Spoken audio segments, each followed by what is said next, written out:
नेताजी के बारे में चाहे किसान हो, नौजवान हो, बुनकर हो, व्यापारी हो, मुसलमान हो, पिछड़े हो, दलित हो, मजदूर भाई हो, व्यापारी भाई हो, मैं समझता हूं समाज का कोई वर्ग, महिलाएं हो, बच्चियां हो, कोई वर्ग और व्यक्ति ऐसा नहीं है जो वर्ग और व्यक्ति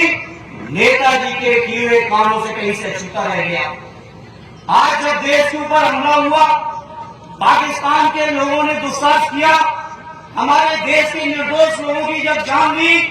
और जब सेना का सवाल आया, सेना के मनोबल का सवाल आया, पाकिस्तान के मुंह तोड़ जवाब देने का सवाल आया, तो मैं समझता हूं देश का शायद ही कोई व्यक्ति होगा जिसने श्रद्धेय नेताजी के रक्षा मंत्री कार्यकाल को याद न किया। सेना में जब जब चर्चाएं हुई, सेना के मनोबल की जब जब चर्चाएं हुई, तो श्रद्धेय नेताजी ने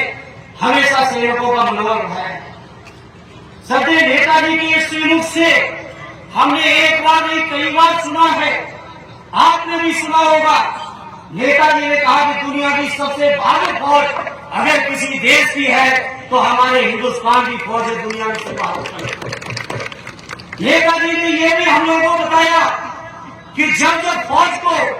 पाकिस्तान का मुकाबला करना पड़ा या विदेशी ताकतों का मुकाबला करना पड़ा,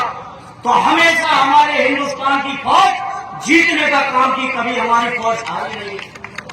लेकिन जब जब देश के नेताओं के बीच वार्ता हुई दूसरे देशों के लोगों से,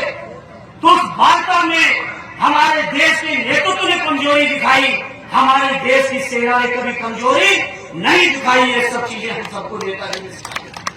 नेताजी ने हमेशा कहा कि पाकिस्तान बहुत छोटा है, पाकिस्तान को हिंदुस्तान जब चाहेगा हटा देगा, लेकिन हमारे देश को अगर असली खतरा कहीं से है तो चीन से है। और अभी देखिए जो ऑपरेशन सिंदूर हुआ, जिस तरीके के षड्यंत्र हुए देश के साथ, नेताजी की कही हुई वो बातें आज सब कुछ हमारे आपके बीच है। इसलिए मैं अपने बिहारी के लोगों आपके बीच अपनी लोग प्रार्थना करूंगा,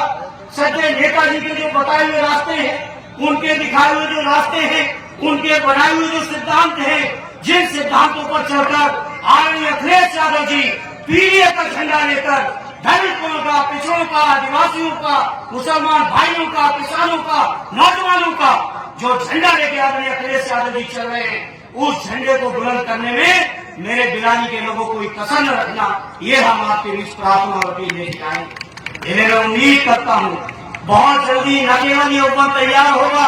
न केवल आदरणीय राष्ट्रीय अध्यक्ष जी उसके उद्घाटन में आएंगे, बल्कि आप सब ने जो श्रद्धेय नेताजी का साथ निभाया है, उसी तरह का साथ हमेशा आदरणीय अखिलेश यादव जी का निभाते रहेंगे। इस उम्मीद और विश्वास के भरोसे को रखते हुए एक बार फिर आदरणीय प्रभु साहब का हृदय से स्वागत और अभिनंदन करते हुए श्रद्धेय नेताजी को श्रद्धा सुमन अर्पित करते हुए अपनी बात को विराम देता हूँ। जय हिंद।